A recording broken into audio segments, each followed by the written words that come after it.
जाओ भैया।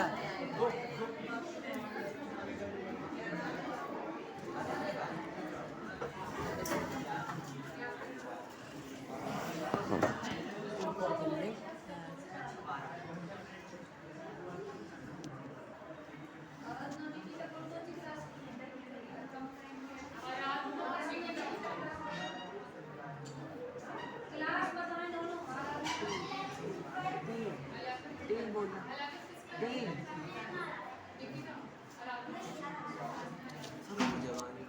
है वो बस बात कह रहा हूँ कि हम एक्सीडेंट है कि सामने रोड है। हाँ तो राव का कह रहा बैठ जाओ वहाँ पे। क्या है तो जिसको नहीं सुनना है वो चुपचाप बाहर निकल जाए मगर दूसरे को डिस्टर्ब नहीं करो। खड़ा थी।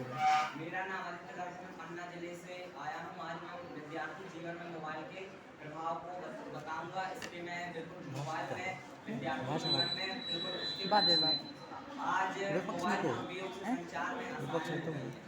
आज छात्र अपने शिक्षकों, अभिभावकों, गुरुजनों एवं साथियों से संपर्क में रह सकते हैं। इसका क्या है कि वो अपनी किसी भी समस्या का समाधान हेतु तो अपने शिक्षकों, साथियों एवं गुरुजनों से संपर्क कर सकते हैं और अपनी समस्या का हल कर सकते हैं। आज जिस छात्र को तकनीकी संबंधी जानकारी होनी चाहिए आज इंटरनेट एवं मोबाइल के माध्यम से उपलब्ध है। आज विद्यार्थी पूरी दुनिया को अपने उंगली तरह रखता है। आज के समय में तकनीकी संबंधी जानकारी एवं सभी प्रकार की अगर आपको चांद से पृथ्वी की दूरी पता करनी है तो वो ऐसा नहीं है कि वो शिक्षक भी बता सकते, क्योंकि ऐसे कुछ चीजें होती है जो शिक्षकों को स्वयं पता नहीं होती, वो आप मोबाइल फोन के माध्यम से पता कर सकते हैं। पहले क्या होता था कि जिन व्यक्तियों के पास कंप्यूटर होता था वही ऑनलाइन शोध कर सकते हैं, लेकिन आज के समय में प्रत्येक छात्र के मोबाइल में इंटरनेट उपलब्ध होता है, जिससे छात्र अपने ऑनलाइन शोध कर सकते हैं। और जब पहले के अब आधुनिक युग में अगर किसी विद्यार्थी को अपना रिजल्ट चेक करना है 10वीं 12वीं बोर्ड का तो वो अपने मोबाइल में चेक कर सकता है।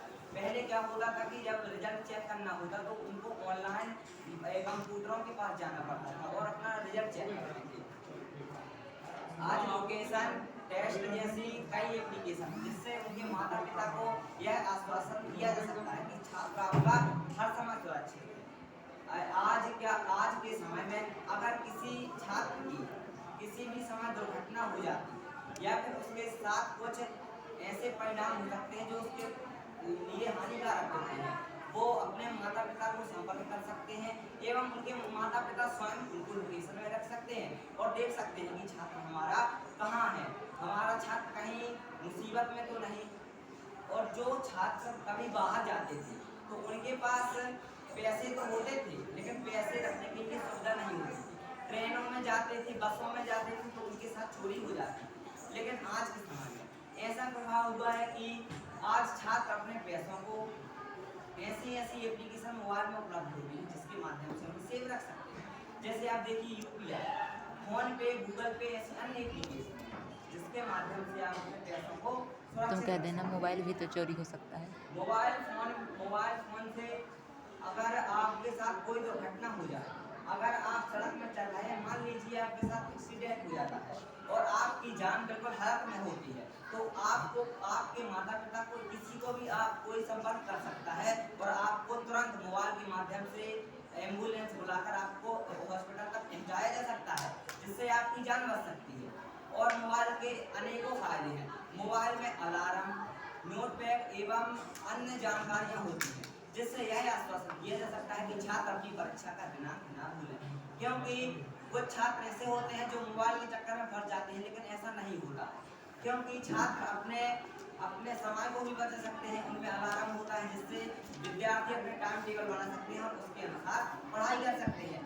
आज मोबाइल ने प्रत्येक जानकारी को आज कभी भी कहीं भी कोई भी प्रकार की घटना होती है तो मोबाइल में तुरंत आ जाती है।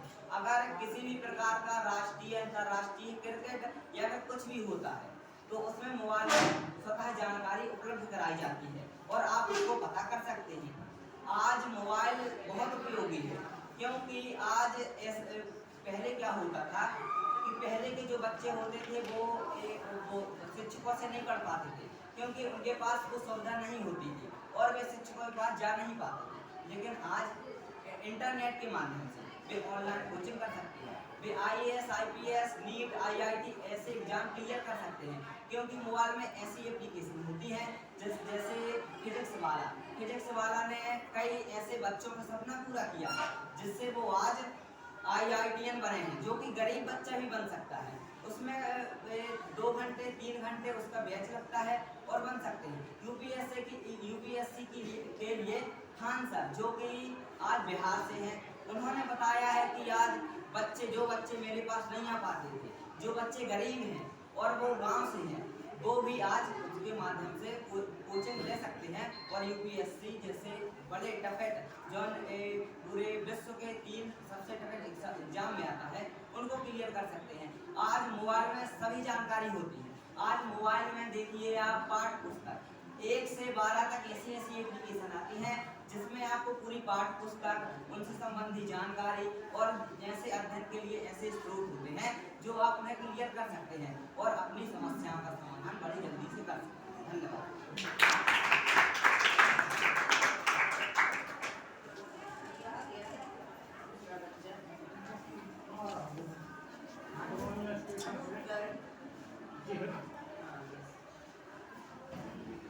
माँ सरस्वती के चरणों में वंदन करते हुए मैं अनूप गर्ग राज विद्यालय अजयगढ़ जिला पन्ना से और मैं मेरे प्रतिद्वंदी ने जो बताया उसके विपक्ष में बोलने जा रहा हूँ। मेरे प्रतिद्वंदी ने बताया कि हम गूगल पे और UPI जैसे कई मोबाइल फ़ोनों से हम अकाउंट के बारे में, मतलब जैसे हम किसी को पैसे सेंड करना है तो सेंड कर सकते हैं और हमें वहाँ बैंक में कतार में खड़े होने की जरूरत नहीं है। अगर UPI में हम सेंड भी कर सकते हैं, उससे स्कैम भी हो जाते हैं और हमें पैसों की हानि भी हो जाती है। और ऐसे हैकर होते हैं जो इंटरनेट के माध्यम से पैसों को कई तरह से स्कैमिंग कर लेते हैं और वो अपने खाते में डाल देते हैं और हमें पता तक नहीं चलता है। और भैया ने बताया कि जैसे दुर्घटना हो जाती है तो दुर्घटना जैसे हमें यातायात हेलमेट लगाकर करनी चाहिए और हमें यातायात हेलमेट लगाकर करनी चाहिए। वहाँ व्यक्ति हेडफोन लगाकर यात्रा करते हैं तो उनकी दुर्घटना तो होगी। अगर वो हेडफोन न लगाकर हेलमेट लगाकर यात्रा करें तो उनकी दुर्घटना कैसे होगी? अगर मोबाइल में अगर दुर्घटना हो जाती है तो कहीं कोई व्यक्ति मिलता है तो कोई व्यक्ति खराब नहीं होते हैं कि सीधे अपने माता पिता को फोन करते। अगर उसकी हालत खराब है तो उसे पहले अस्पताल पहुँचाएंगे और उसके घर में उसका नंबर उसके घर में नहीं है तो वह उसके घर में जानकारी भी दे सकते हैं मोबाइल के माध्यम से ही नहीं। और भैया ने बताया कि एजुकेशन जो करते हैं ऑनलाइन, ऑनलाइन से कई बच्चे जो IAS बने, ऑफिसर बने, MPSC की तैयारी की। रितिका अरोड़ा जो है उन्होंने CAT की परीक्षा पास की है और पहले दौर में पास की है और उन्होंने सोशल मीडिया से दूरी बनाकर ली है और स्कूल सरकार खोलती है तो उसमें किताबें बांटती है। किताबों की जगह सरकार को मोबाइल बांट देना चाहिए तो किताबों की बचत, पैसों की बचत भी हो सकती है। स्कूल क्यों खोलती है सरकार? इसलिए खोलती है कि शिक्षकों को रोजगार मिले और यहाँ अच्छी शिक्षा हो। अगर हम मोबाइल में पढ़ने बैठते हैं तो उसमें अगर हम पढ़ने जाते हैं उसमें कई सारे वीडियो आ जाते हैं तो बच्चे उसे देखने लगते हैं और माता पिता को लगता है कि मेरा बच्चा पढ़ रहा है। बच्चा पढ़ नहीं रहा है, कहीं गाने देख रहा है, कहीं वीडियो देख रहा है और इंस्टाग्राम, फेसबुक, ट्विटर जैसे कई ऐसे चैनल ऐप हैं जिससे वो बच्चे उसमें फंस जाते हैं और ऐसे गेम चले रहे हैं। पहले आपने देखा होगा पोकेमॉन, ब्लू व्हेल चैलेंज ऐसे गेम थे जिसमें बच्चों को टास्क दिया जाता था कि तुम अपने पिताजी का क्रेडिट कार्ड हमें भेज दो और अपनी नस काट लो, ये सारे उसमें टास्क दिए जाते थे। इससे कई बच्चों की मौत भी हुई है। अभी पहले एक न्यूज में आया था कि एक बच्चा 12 घंटे लगातार पबजी खेलने से उसके गला फूल गया था जिससे उसकी अस्पताल में मौत हो गई थी। मोबाइल का सदुपयोग है लेकिन दुरुपयोग इससे बहुत अधिक है, क्योंकि अगर हम स्कूल में पढ़ते हैं एजुकेशन के रास्ते वही है कि मोबाइल से कर देते हैं, IAS बन जाते हैं, तो वो तो पढ़ते हैं। अगर स्कूल में पढ़ेंगे तो अनुशासन से पढ़ेंगे। और अगर हम दिल्ली जाएंगे वहाँ कोचिंग भी है, हम ऑनलाइन बस नहीं पढ़ सकते। अगर हमारे पास सामर्थ्य है तो हम वहाँ दिल्ली जाकर दिल्ली, कोटा, ऐसी कई जगह हैं जहाँ जाकर हम पढ़ सकते हैं। अगर हम वहाँ जाकर पढ़ेंगे तो अनुशासन से पढ़ेंगे। अगर हम मोबाइल में पढ़ रहे हैं और ऊपर से हमारे दोस्त का मैसेज आ जाता है, कोई वीडियो भेज देता है, तो हम उसे देखने में लग जाते हैं और हम सोचते हैं कि ये वीडियो हम बाद में भी देख सकते हैं।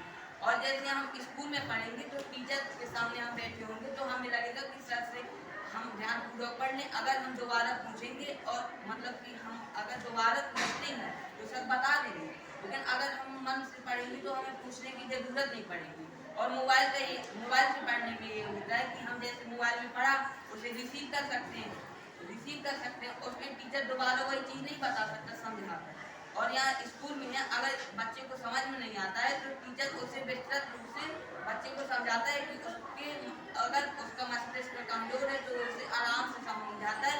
और मोबाइल में वही चीज़ को रिसीव कर दिया जाता है और टीचर उसे विस्तृत रूप से नहीं समझा पाता है।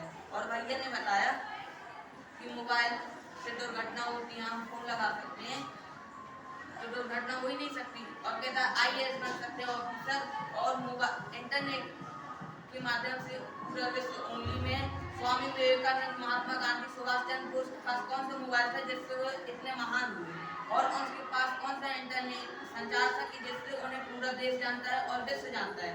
जब उस स्वामी विवेकानंद जी ने एक बार जहाज से यात्रा कर रहे थे तो उन्होंने वहाँ जहाज यात्री जो था उससे कहा कि मुझे अखबार दे दीजिए, तो उन्होंने 15 मिनट में अखबार पढ़ लिया।